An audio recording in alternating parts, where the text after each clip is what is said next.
Hey, everybody. Welcome back to Word Balloon. That quickly, because some news just happened, and I wanted to share it with you as quickly as possible. This is John Suntress. Marvel just had a telepress conference about the Clone Conspiracy 3. And a big reveal happened in this Spider-Man event. I won't spoil it. If you want to read it yourself, it is still Wednesday. It's New Comic Book Day. Wait till you buy your Clone Conspiracy thing, then come back and join the conversation. Because Marvel and the press talked about the outcome of Clone Conspiracy 3, some of the directions that the event is going in, and everybody was there. It was Nick Lowe, Dan Slott, Devin Lewis. Everybody was there. Good representation of the press, and we had an interesting conversation about where the story is going. So, like I said, I mean, a lot of you I know read the news blogs as well as keep your eyes on what's happening online. So I wanted to give people the chance that already do know an opportunity at its earliest freshness to hear what the creative minds are talking about regarding this big reveal in Clone Conspiracy 3. Word Balloon is brought to you by In-Stock Trades. At InStockTrades.com, there are tremendous deals going on with Dan Slott's name on it at InStockTrades.com. Things like, let's reach back for things like The Mighty Avengers Unspoken. That was co-written by Dan Slott and Christos Gage.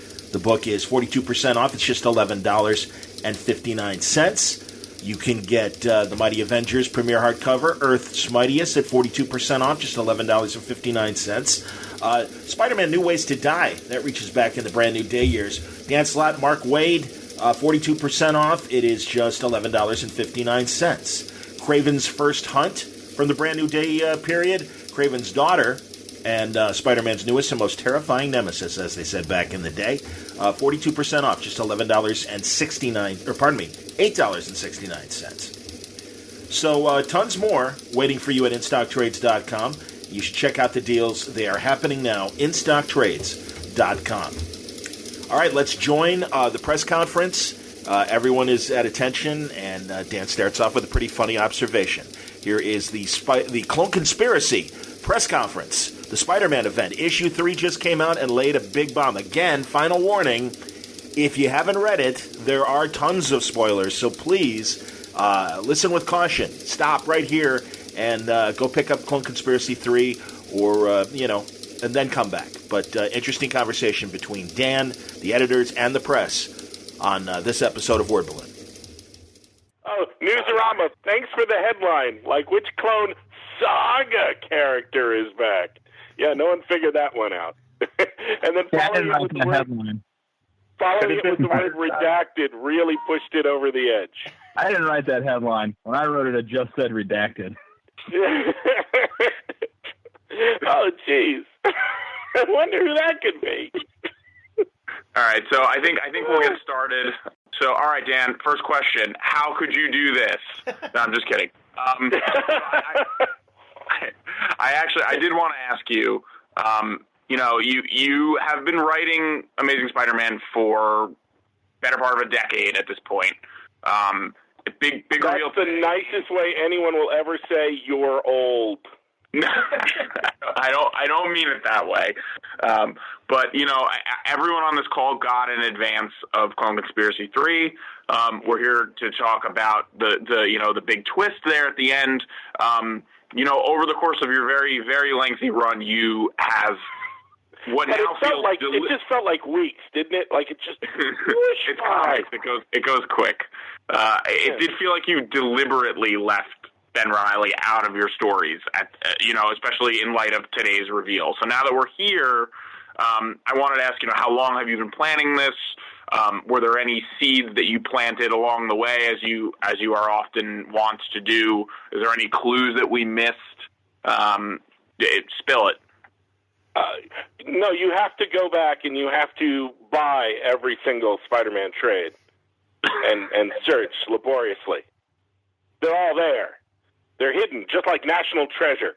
If you take an acrostic of every single first word of every page 15, no. We always knew when we started, even back during the Brand New Day days, that Ben Reilly was one of the bullets in the gun.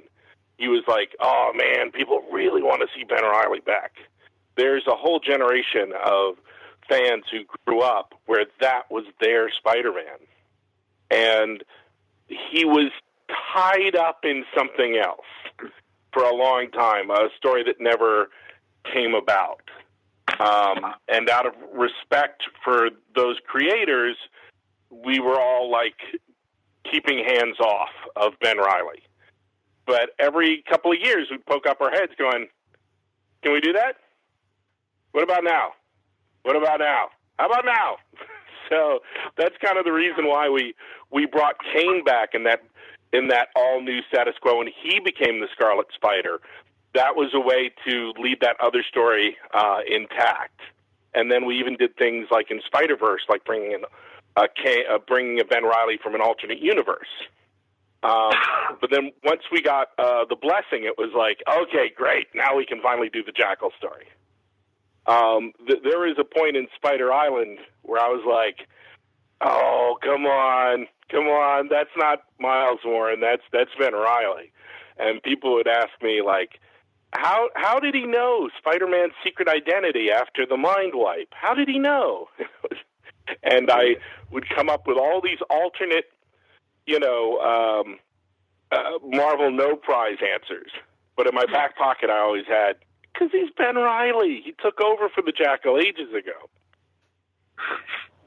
So I also wanted to ask, when we first talked about Clone Conspiracy, number one, in advance of the first issue, you and Nick had talked about the story getting so big. We broke it out into its own event, and there have been side stories taking place in Amazing Spider-Man that sort of add some context. There was one about Doc Ock. There was one about Kane. We haven't said much about it, but Amazing Spider-Man 22 is going to be a Ben Reilly-focused issue, I understand, right? So can you guys talk about that a little bit? Yeah, Amazing 22 is it's like an issue we've been dying to get to. Absolutely. I'm like leading it. Yeah. This is people are going to have so many questions after reading Clone Conspiracy 3, and the big ones are going to get answered in Amazing 22. And Nick, do you want to talk about a little bit, as much as we can, because there's two more beyond 22, I believe 23 and 24 are also Clone Conspiracy issues, right? So Nick, and also we have associate editor Devin Lewis with us too on the line. Do you guys maybe want to talk about those, if there's anything we can say, who they're focused on? Well, we know from the cover, first of all, about 22. 22 is one of the issues that I've been waiting to get to for ever since Dan filled me in on his plan for Ben Reilly and Jackal and this story that we've been building intensely since the most recent Amazing Spider-Man 1, but even from before that, because Dan he'd share with some of the idea for issue 22 at that point, and so it is one of the most intense issues of any comic that you can read, and it's got so many cool hardcore moments. It's messed up. It's really messed up. Again, I keep telling people, and I feel like people don't, I don't know if they take me seriously or not with this stuff, but this is the closest that I think to a Kraven's Last Hunt story that we've done in a while. I just remember reading Kraven's Last Hunt for the first time and thinking, whoa, this is so damn heavy for a Spider-Man book. I can't believe it's going here, and that's.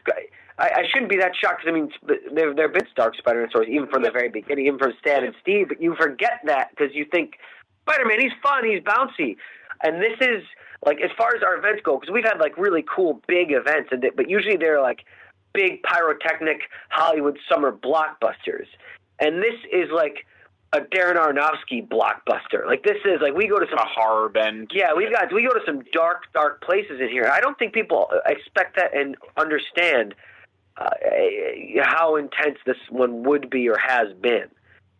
From the second we put the Jackal as the man in the red suit, and that was Ben Reilly. Amazing 22 is a story we wanted to hit. This one's been a long time brewing, And the end of Clone Conspiracy number 3 that we're talking about here. Like, this has been the thing we've been, like, fighting back, like, trying to keep under our hats. And there have been some astute readers out there who have guessed it, and to them, I don my hat. No, it's not donning it. I tip my hat. I tip my jackal mask at you. Yes, indeed. But, like, you know, but it's been something we've been keeping under wraps quite a bit. That we wanted to scream from the rooftops and all that kind of stuff. But anyway, but you asked about 23 and 24. 23, you would tell by the cover that we solicited, is all about Peter and Gwen. All about Peter and Gwen. And 24, again, look at the cover. We've got the green, furry green Underoos Jackal versus Ben Reilly Jackal with Spider-Man on a slab. What the heck could that mean? What's going on there? Exactly. So you know there's something intense coming. And I'll tell you this. After you read issue 22, Amazing Spider-Man 22, the events of 24 will seem all the more inevitable for you as well, without giving too much away. Okay. All right, so let's talk about the reveal itself. You know, you talked about making the decision to put Ben Reilly in the Jackal mask. You know, he's made it pretty clear throughout the book that he's not trying to be a villain. You know, but the Jackal as a character has long been a Spider-Man villain. So now that Peter knows that it's Ben under the mask, does that sort of change his perception of the Jackal, of New You? And do you see Ben Reilly as a villain of the story? Ben does not see himself as a villain. Yeah, I mean that's been the core of. Yeah, I mean that's the core of this story. That, like, so much of it is what we've been trying to say, and I think that's what has made this such an interesting Spider-Man story to me as a reader and a fan and an editor. Is that, like, every step of the way it's been weird what he's been doing. Like, it's been weird. The whole Electro thing is weird, and that got out of his control a little bit. But everything with the Rhino, everything with the Kingpin, everything along this way, it's been like, this is not the behavior of any villain that I know of. Like, even in Clone Conspiracy 2, when he waves his hand and reveals, like, all these villains, and then they don't attack, and until Spider-Man tries to escape, and even at that point, like, what is going on? Like, if you're Spider-Man, what do you do with this? Like, you know, how do you even contend with this? And now that he makes this reveal of that he's Ben Reilly, and he makes the offer of Uncle Ben at the end of the issue, like what the, like, if you're Spider-Man, how do you deal with this? Like, for everything you can see, I mean, you got your Spider sense going off. All he's been doing has been helping people, and now bringing people back from the dead, which is creepy. But again, what we've been trying to do is put ourselves in the shoes of the characters in these stories, and to me, that's what makes any good superhero story. Anything that's worth its salt, at least, when you're like, I can relate to that. And when you see, like, again, if someone, I've been very lucky in life, knock on wood, like, but if someone offered me my grandparents back, like my grandpa, grandma, and on one side, and just my grandfather on the other side, I would love to have more time with them now that I'm older, like, to get to talk to them about their lives. And that's nothing compared to the loss that many people reading this have suffered. Like, I'm lucky that it's not more than that. But, like, for Jameson to be able to have his wife back, this woman that he loved so dearly and got robbed of time with, like, of Rhino and his wife, get out of here. Like, you know, like, that's, when you actually think about what he's offering and what he's doing, and, like, you know, like with Jerry Salteris and his family, like, this guy's dying. You have a chance for him not to die. Is that the behavior of a villain? You tell me. I don't know. So Nick touched on the last page there, the inevitable question, that I can bring Uncle Ben back, and for so long that's been just an immovable piece of Spider-Man lore, and you'd have to be the world's meanest, horrible, just, oh my God, what human being, what Spider-Man fan, what person would dare, really? You'd have to be insane to do that. Well, you are no stranger to putting your hand, or insanity, yeah, or putting your hand very close to the fire. But I wanted to hear from you sort of about that cliffhanger as much as you can say. We're going to follow up in issue 4, and we're showing some first Jim Cheung inks from issue 4 today. Well, once we do bring back Uncle Ben and Pym particle him and make him like a 50-foot tall monster that Spider-Man has to defeat over San Francisco, people will not see that coming. The unannounced Monsters Unleashed tie-in. Yeah. Yes. but Ben's Villa issue is going to be fantastic. Chris, I wish you would have brought that up earlier, because that would have been a hell of a Monsters Unleashed tie-in. Can you imagine that? Fighting like through the streets of San Francisco, Spider-Man versus giant monster Uncle Ben? And certainly. Wait, why are you saying imagine? You've just ruined it. You've ruined my master scheme. So then the last greatest Spider-Man story ever. Dan, there's still time. There's 2 issues left. It could be like a Godzilla King Kong thing. Now I must resurrect the burglar and make him 50 stories tall. Yeah. Only he can stop rampaging Uncle Ben. Mecha burglar. Oh, man, I really want this.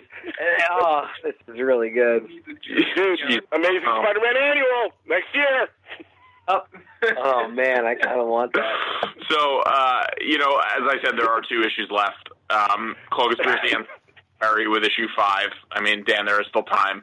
But after issue 5 comes out in February, March will see Clone Conspiracy Omega, which we're announcing today. It's it's an aftermath one-shot, sort of setting up some of the status quos in the Spider-Verse. I know, Dan, you will be contributing to it with Christos Gage and Corey Smith. And then we've got a couple of other sort of tales from around the Spider-Verse. Nick, can you talk about a little bit about the one-shot and what's going to be inside it to the extent that you can? Sure. In Clone Conspiracy Omega, there are 2 stories that Dan is writing and 1 story that Dan is not writing. So there's the main story in it is a kind of like... And Dan is writing with Christos Gage, this main story, of course. I don't want to leave Christos out of it because he's doing great as well. Is very Rhino-centric. Now, Rhino has been a big part of this volume of Amazing Spider-Man since issue 1. And he's been a part of this Clone Conspiracy story. And I don't want to spoil the events of 4 and 5, but there's big stuff that happens, and it involves Rhino. And it sets up one of the most brutal Rhino Spider-Man fights in recent memory, and that is kind of runs alongside of the after effects of the events of Clone Conspiracy 5 and 4, but especially 5, where we deal with the ramifications of what has happened there. But it's incredible. It's like an emotional bomb goes off in 5, and there's a lot of ramifications in Spider-Man's world, and no one leaves this story untouched. There's a lot going on. There's so much going on, so much powerful material that we needed the Omega to tell everybody's story and to bring this all home and to show where Spider-Man's world is going in the just, oh my God, after Clone Conspiracy 5 happens. Yep. Ugh. And then there is a story that Dan is writing that a mystery artist is drawing that's going to set up Amazing Spider-Man 25. Now, what's in Amazing Spider-Man 25? Well, you're just going to have to wait till Monday. You have to wait long. But I'll be doing an interview where we're going to be talking about that and talking about this mystery artist and what it is that Dan and this mystery artist are doing. And then there's a third story. There's a third story written by one of the finest writers in Marvel history, drawn by one of the finest artists in Marvel history that is going to set up a new book that'll be spinning out of the Clone Conspiracy. That's all I'm going to say at this point. Good. But you are not going to want to miss it. And it is 50-Foot Uncle Ben. I couldn't keep it in. I'm going. What it actually is it's pretty cool. It's not to be missed. Exactly, 50-Foot Uncle Ben. You can't miss it. He's too big to miss. He's too big to miss. You've been wanting to know like a first-person Godzilla story. Like, what do you do if you're 50 feet tall in this world? Where do you sit? Wherever you want. That's difficult. Yeah. You try sitting on a building. It's not comfortable. Anyway, I'm sorry. I'm doped up on cold medicine right now, so it's a little. Everything else you said is true. Yep. So that said, I mean that's all I had to ask for you guys. I'm gonna open it up to. Can I ask one first? Yeah. Dan, what really dark thing happened in your childhood that has made you tell stories like this? That's a good question. What happened to you? I don't know. This is every conversation we have with every plot I've turned in with Clone Conspiracy. Pretty much is. It pretty much is. I'm like, God, like, do you need a hug, buddy? Like, that's kind of just what. That's usually my first foot back from there. Like, you need a hug, man. This is all coming from. And I don't like. There was one point where you asked me something like, where you went like, "Do you want to give children nightmares?" And I was like, "Yes, I do, Nick Lowe. I want them to read this and have nightmares because that's awesome. If we can affect you so much that you small urchins have nightmares, that's great. Because you know what? When you wake up, you know that Spider-Man will save you." I love that. I love that in your head. Like, most of our readership is like the cast of Oliver. You know, it's like these urchins, these street urchins. Like, they're picking pockets to buy Amazing Spider-Man issues. All right, I've done enough damage. Please, I want that cold medicine, Nick Lowe. I want some of that magic juice that you're drinking from. All right, our journalists. I'm gonna open it up to our press guys and on the call, and we'll go around. We got time for probably two apiece, and then we'll see what we got from there. But Marvel.com, take us out. Hey, good. We have some questions from fans, one which is a little, I don't know how much you can answer it because it's a little spoilery, but what are the chances of, when all the dust has settled, having a Scarlet Spider series in some way, shape, or form? I mean, like, remember, this guy is the antagonist of our event. Come on. That's my answer. Yeah, I'm not going near any of that. Albert, CBR. Yeah, I guess I'll start sort of an obvious place, but obviously, you know, this is a big deal, and like we said, sort of top of the call, something that, you know, seemed like one of those, you know, don't go there type moments, like character we didn't think would ever come back. But at the same time, it seems like there was only enthusiasm to do this, to bring Ben Reilly back. Was there any hesitance at all on Marvel's part, or was this always from the beginning something that sounds like everyone was kind of full steam ahead to do? I mean, I was hesitant to do this story as a whole, I'll be completely honest with you. And I'm still questioning that to this day. No, I'm but the Ben Reilly part of it, I was pretty excited about the whole way. I was like, that is a cool reveal. It struck me as like, I can get behind that. And it helped give me an opportunity to change the Jackal's look. So I embraced that wholeheartedly too. Because I'm probably the least fan of that, the furry green underpants Wolverine look. I thought as limber, like, you know, like a yoga instructor version of Yoda. Okay. Yeah. Like taller prequel Yoda. Yeah. But I think there was some hesitancy in just because it's a big deal, but we knew that Dan's story was big enough and awesome enough that it would bear out. And at the top of the call, we talked about how there's a whole generation of Spider-Man fans for whom, like, Ben Reilly is their Spider-Man, and I'm one of those people. Like, I'm probably a bigger fan of Ben Reilly than I am of Peter Parker. And how dare you, sir? Oh, I dare. We're out there. Yeah. And it was a real, like, treat and a privilege to be able to sit in these rooms where Nick and Dan and we all batted these ideas around. And I don't know that there was ever any hesitation, really, but there was certainly an earnestness to want to do it right and to do Ben justice, because there are those fans out there who love him. And, you know, Nick mentioned it at the Spider-Man panel earlier this year at New York City Comic Con that clone kind of became a four-letter word, like a dirty word in comics that we didn't want to say. And Dan took it back, and it was terrific to be able to see that happen.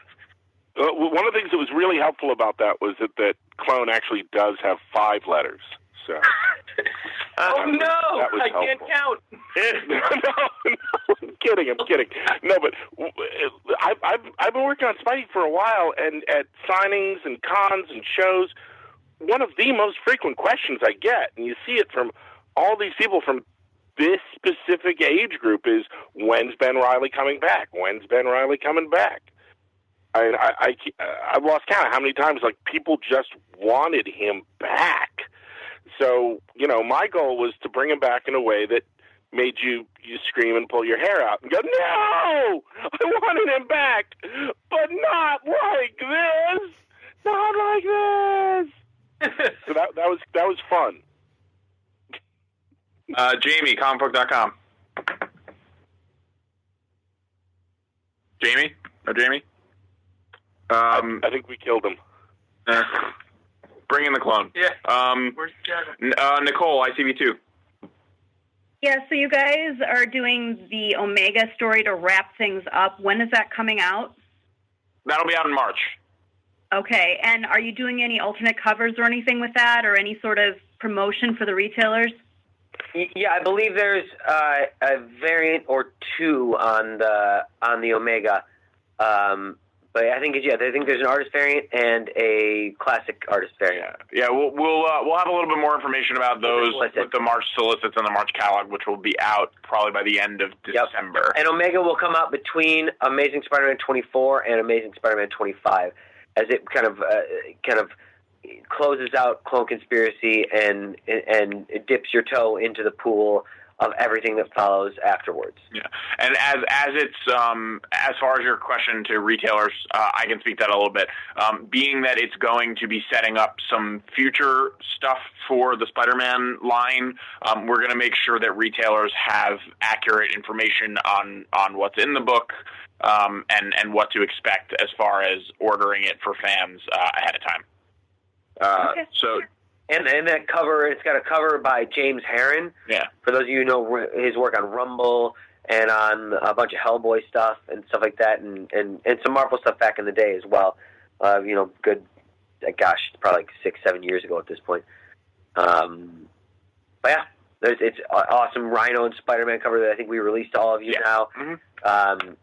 It's a terrific issue, and it's kind of in the same way that Amazing Spider-Man issue 19 was like a classic Spider-Man story. That's the one where J. Jameson died.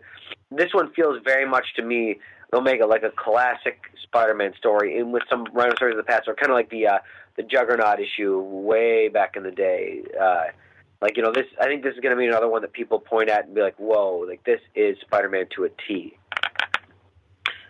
George, Newsarama. I'm here. Sorry about that.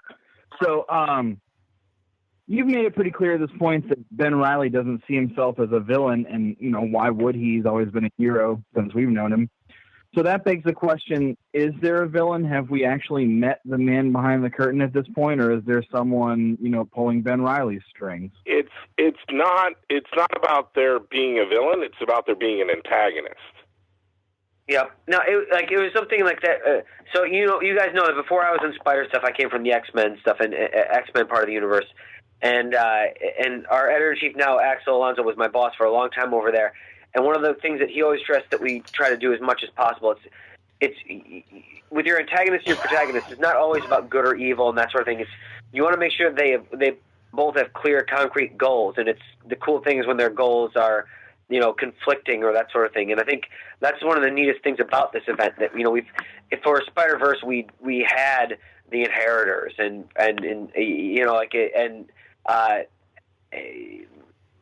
that was some definitely evil force we could contend with. Whereas this is more of like, oh man, these are some conflicting goals. Like I don't know who I agree with 100%. Yeah, this is from the moment you hit the end of Clone Conspiracy 3. The villain takes off their mask. You really are looking at a funhouse mirror of Peter Parker. You're looking at, well, this is me. I'm going up against someone with, who was raised with my principles and my views. Yeah. And they're doing this? What? And it makes you think, because I swear, and I totally get why, and this is something we try to always calibrate to when we were putting out the issues. On Clone Conspiracy 2, when you have the double-page spread with all the villains, I'm sure people were like, oh, Jekyll is going off the deep end. He's crazy if he thinks Peter's going to believe this.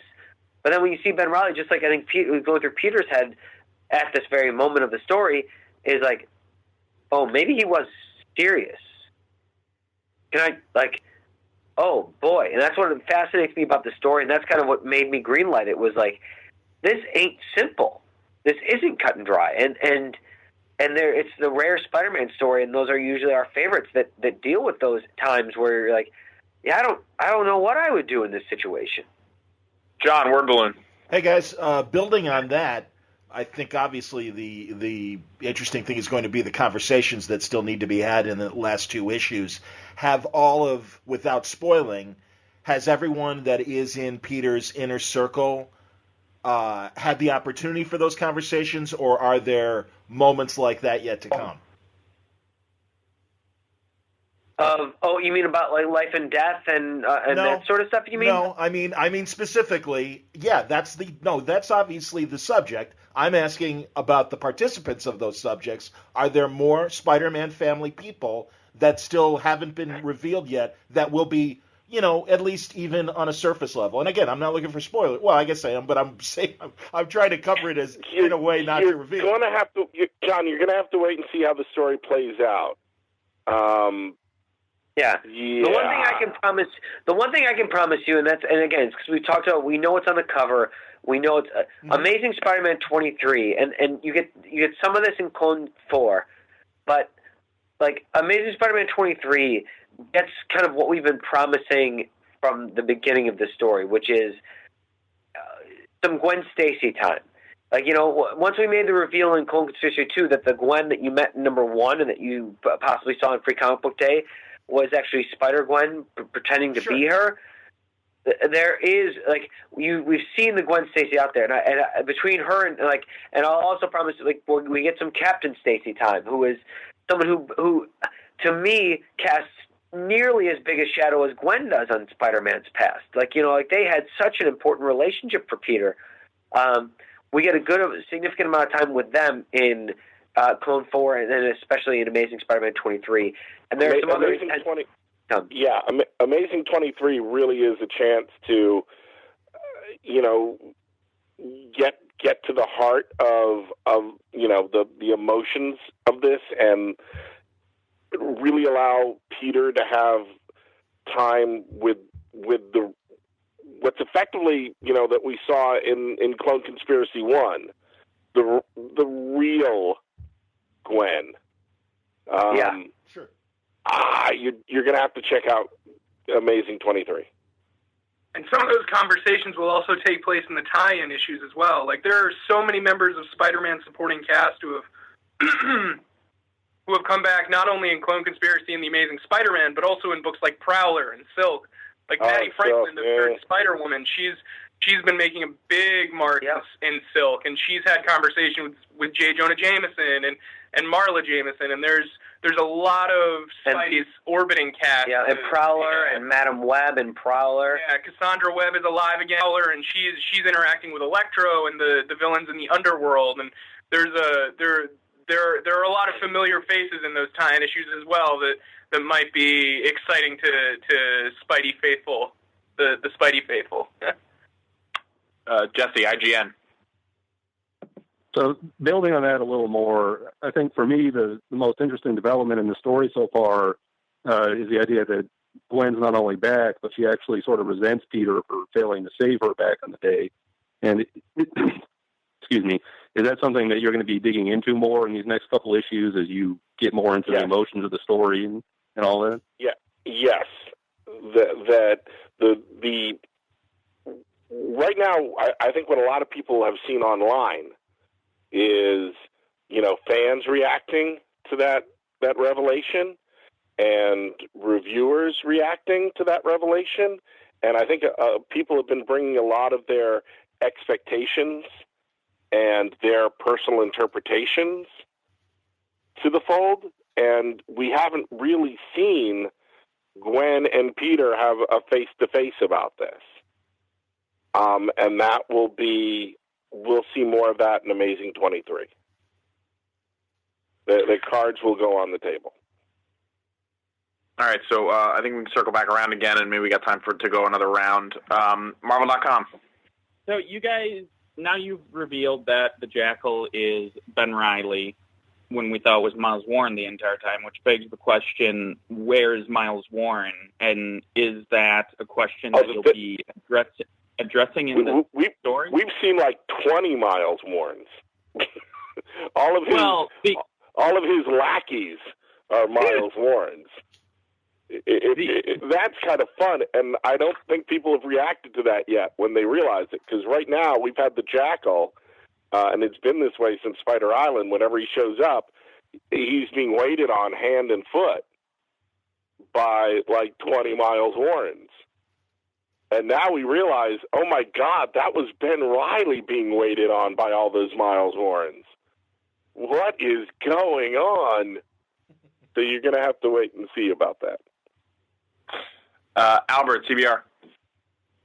Yeah, it's striking to see in this story how much of your whole run, Dan, that this has encompassed, going back to stuff like Spider Island and, just many of the themes you've been working with for years. For you as a writer, do you see this as the culmination of something, the end of something, and moving on to something new? It's not the end. It's never the end. You're not getting rid of me. No, I mean, just not the end of your run, but just in terms of, of a certain phase or something, a culmination of some sort. Let's look at it this way. It's all these strands of the tapestry that have been laid out that are now woven together in a new way. And it will build into something even more. Jamie, comicbook.com. Yeah, so... Yeah, I'm here. Sorry about last time. No, it's fine. Yeah. So Ben's sense of style and fashion has certainly seemed to change since the last time we saw him. Is there any chance we'll see him don that old blue hoodie, or perhaps put a new spin on his old Scarlet Spider costume to fight, or deal with Spider-Man? Hey man, we just made that sweet red suit with the Jackal mask. Come on. Come on, man. I want to see people walking around in that at San Diego and C2E2 and NYCC. Come on. You look so sharp in that suit. It's debonair, man. Although. A suit? How dare you, sir? Tell that to James Bond. That's a good point.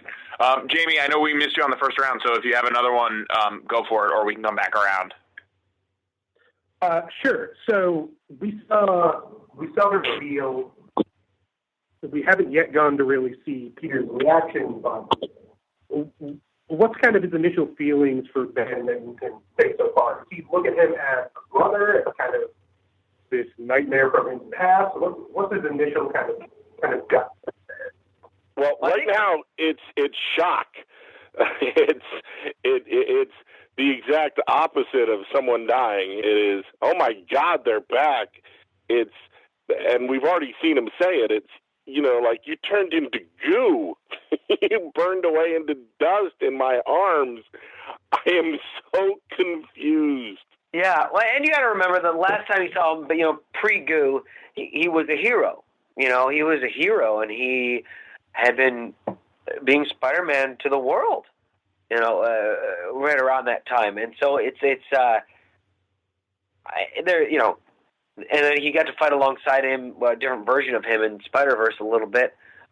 But, I think his fact that he and we mainly think of him as a hero, to now see that he's been doing all this stuff, it's like there's the shock of it. Like, what is going on? And like, have I been missing something here?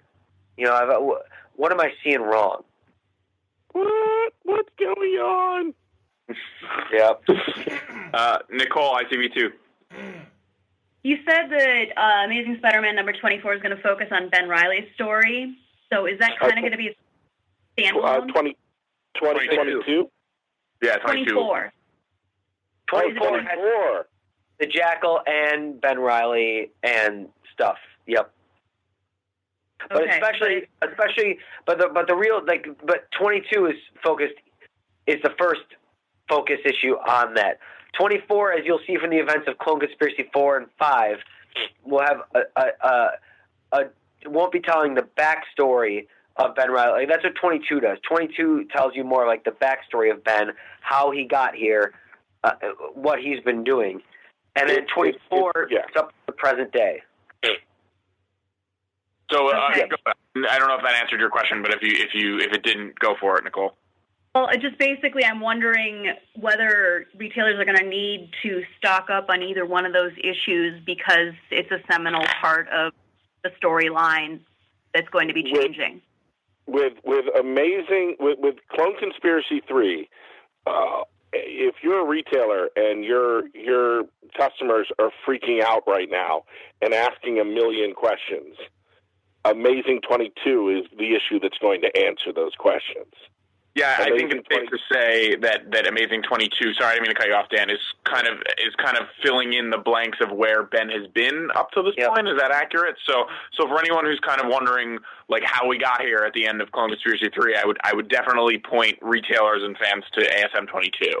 And it's something that Dan and I were talking about on the phone before this call. You have to remember, from the Before Dead No More issues of Amazing Spider-Man through every issue of Clone Conspiracy, every issue of Amazing Spider-Man that's tied into it, they have all sold out. Now that this reveal has been done, please understand how serious we are with this event. Like, this is not something we're not treading water here. We are telling you a seminal Spider-Man story. Like, this is not messing around. Like, this is the culmination of so much that Dan has been doing. So if anyone is strayed, like, this is when they could and should be coming back.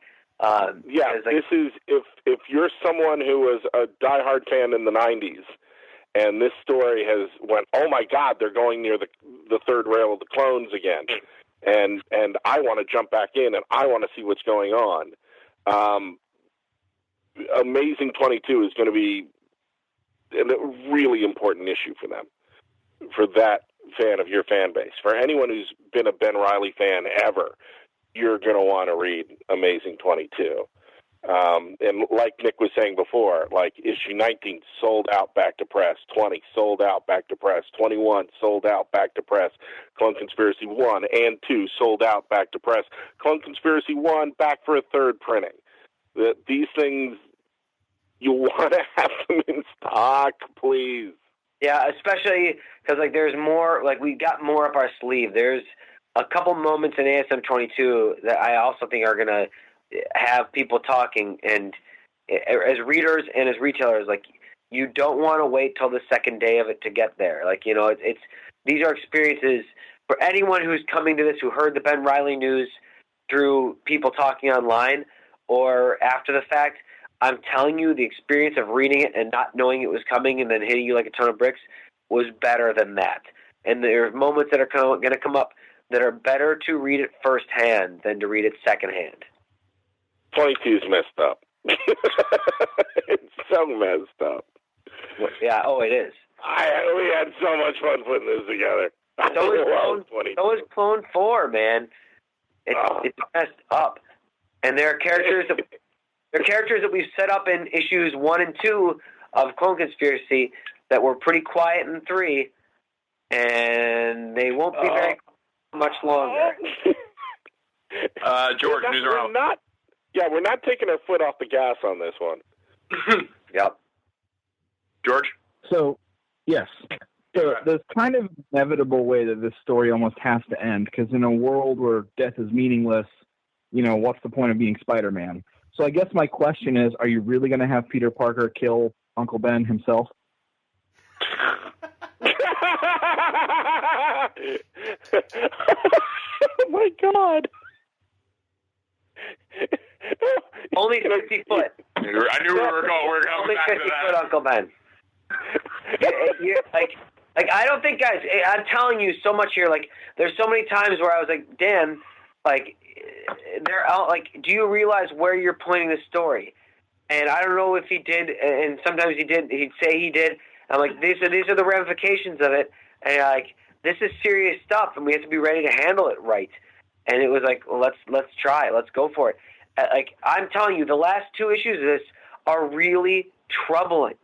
There's a lot of troubling things that have, like, honestly, like, Devin and I in this office is weird. Like, Dan had sent in a plot, and we talk about it, and we would get into, like, pretty heated arguments about them, and because it's, like, it's intense, and it makes you talk about, like, some really and put you and go to places that are really intense, but make you question a lot of things. Like Peter does not have an easy ride here, and he won't for the rest of the story, and it's going to mess him up. It's going to mess him up, and we're going to start releasing stuff once we get a little further into Clone, images of issue 25 that deal with some of the ramifications of it, and images of the next couple arcs of Spider-Man. Because, like, as you know with Dan, he sets things up, and then he pays them off, often like 6 months to a year or more later. And we're just doing more of that. And I don't think you guys this is the tip of the iceberg. This is, it's just crazy. John, word balloon. Guys, it all sounds great in terms of the potential directions that you're going in, but I remember the original press conference for this event, and what was said was, you can read the Clone Conspiracy, and you'll get, what you need. Now, and forgive me, because you're at mid-story, and I don't know what's going to be in 4 Sure. But stressing as much as you are that Amazing Spider-Man has these big moments. I just wonder if, Dan, are you satisfied with the real estate that you got to tell your story? And more importantly, again, it sounds like you really do need to read at least both books. I think reading both. So in response to what you said originally, what do you guys say to that question? I think both books. If you're reading both books, you get this really fleshed out story. But if you think of it as the action film of Clone Conspiracy, if you're just reading Clones 1 through 5 and the aftermath, you get a story. And if you're reading the Amazing Spider-Man issues, it's really fleshing out things. Let me put it. Sorry, Dan, I don't want to cut you off, but let me. Go for it. Does everyone here watch Game of Thrones? I would venture many or most. Right. I love the Game of Thrones television show. Right? I love that television show. I think episode in and episode out, they tell incredibly, incredibly compelling stories. That said, the books are way better. I've read the books, and the books go into so much more detail than the show does, but I still find that show incredibly satisfying. And I'm such a big nerd that I've poured over every little piece that Martin has put out between the Hedge Knight stuff that he did, like, the Duncan Egg, and then there's this giant coffee table book called The World of Ice and Fire that's like a history book that's very dry in place, but gives you story beats from these books that you don't see anywhere else. But here's the thing. You still watch that show or read those main books, and you still get a heck of a story. But these are for, like, completists who want to read, like, the extra bits that aren't necessary to follow that main story. Like, I still think we're trumping up this thing. Again, this is for readers of Dan's whole entire run. You're going to want to read both. You're going to want to read the Clone Conspiracy, and you're going to want to read the Amazing issues. And I think it's a great question to ask because it helps to clarify. But if you're just reading Clone Conspiracy, you're getting a heck of a story. We're just giving you extra material, and it's a tightrope to walk too. And in some ways, John, in that, like, sometimes you read an event book and the tie-ins are completely ancillary, and you're like, well, why did I fork over the money for those? They're completely ancillary. But then when you make them something that's meaningful, that brings something meaningful back to that main story, and then you want to be, well, I wish you would have put that in the main book. Well, it's like, it's one of those things where you walk, like, clone conspiracies are like Game of Thrones TV show.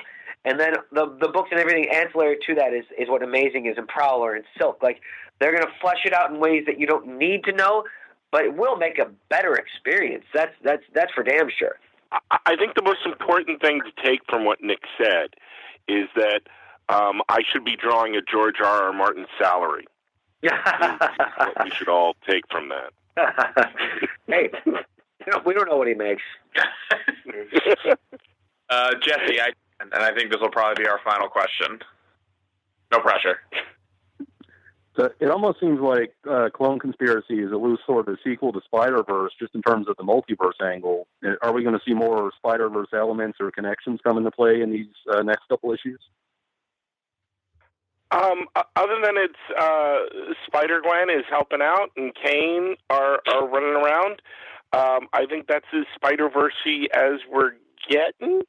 The real emphasis here is playing in this world that the Jackal, i.e. Ben Reilly, a.k.a., has set up, and what's playing out here in this horrible, horrible setup of you can have your loved ones back.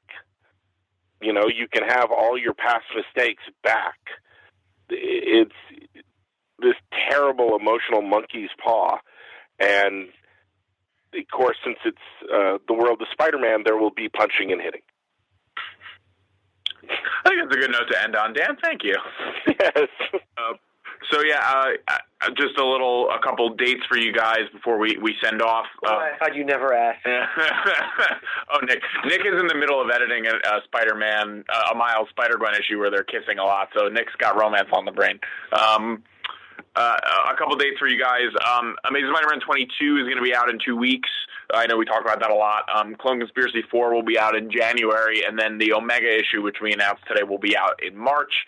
And you guys can look for some more information about all of those coming at you very soon. And we'll definitely be sharing a lot more about the Omega as we get closer. But I wanted to thank you guys for taking the time to chat with us. An exciting day. Ben Reilly's back on the board. And I really look forward to seeing what he does in the next couple issues. But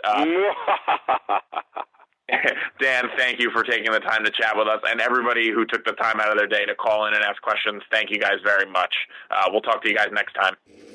So if you're interested, to clarify my questions that I asked the guys, I want to know, and obviously I don't want them to spoil, but, will Aunt May figure into the discussion at all? Even if she doesn't know what she's talking about in some sort of way. That's who I was in particular wondering about. I'm aware of the books that are happening alongside the event. I liked the way Spider Island and the co-existing stories all kind of worked, because they were adjunct stories. And again, I hate prejudging a story until it's finished, but I wonder again, with so many emotional beats happening in Amazing Spider-Man, possibly the other books, but really just to stick with Amazing Spider-Man, given the emphasis of what the guys were saying in the press conference, I don't know if it would have made more sense to be one big presented story in one volume versus divvying things up the way they are. I get the action movie Game of Thrones analogy. That's fine. That's valid. That's kind of the hope for every event. And then we have to decide as readers, did it work or not? And again, it's midway through. There's 2 more issues left, and we'll see, how the things play out in Amazing Spider-Man as well, and compare and see if the Clone Conspiracy does stand on its own as a fun story. You know what I mean? I hope you do. I know Dan does, and I really want to talk about it with Dan at some point in the months ahead on Word Balloon. But anyway, thanks a lot for listening. And it was brought to you by InStock Trades at InStockTrades.com. Great deals are happening, and you should be taking advantage of them. Things like, the first trade paperback of Nick Spencer's Captain America Steve Rogers Volume 1 is available at 50% off. It's just $9.99, the start of the Hail Hydra story. There's an Absolute Infinite Crisis from DC at 50% off, $49.99. You can get the Poe Dameron trade paperback. We just talked to Charles Soule. His first arc is collected, 50% off, $9.99. You can get Doctor Strange from Jason Aaron, Volume 1, 50% off, $9.99. There's a Deadpool by Brian Posehn and Jerry Duggan omnibus at 50% off, just $50. So there's some of the big-ticket items that are waiting for you at InStockTrades.com. Do yourself a favor. Check it out. You will guaranteed find some books that you will love at prices you won't believe. Perfect timing for the holidays. InStockTrades.com. Thanks again for listening to Word Balloon. More shows still to come. I told you it's going to be busy in December. I got the time, and we've got the content, and I want to get it to you. So this is going to be a lot of fun. And we'll make up for when I make those promises and usually don't keep them. So thanks for listening. If you didn't catch the previous episode, Vivek Tiwari and Heath Corson. Vivek talks about the fifth Beatle. Heath Corson is talking about Detective Chimp, a story that he's got in the DC Holiday Special coming out in a couple weeks. And it's a lot of fun. So I hope you'll listen to that. Come to wordballoon.com and make sure you're up to date with all your episodes. And subscribe to Word Balloon and subscribe to the feed. Thanks again. Until next time, Word Balloon is a copyright feature of Shaky Productions. Copyright 2016.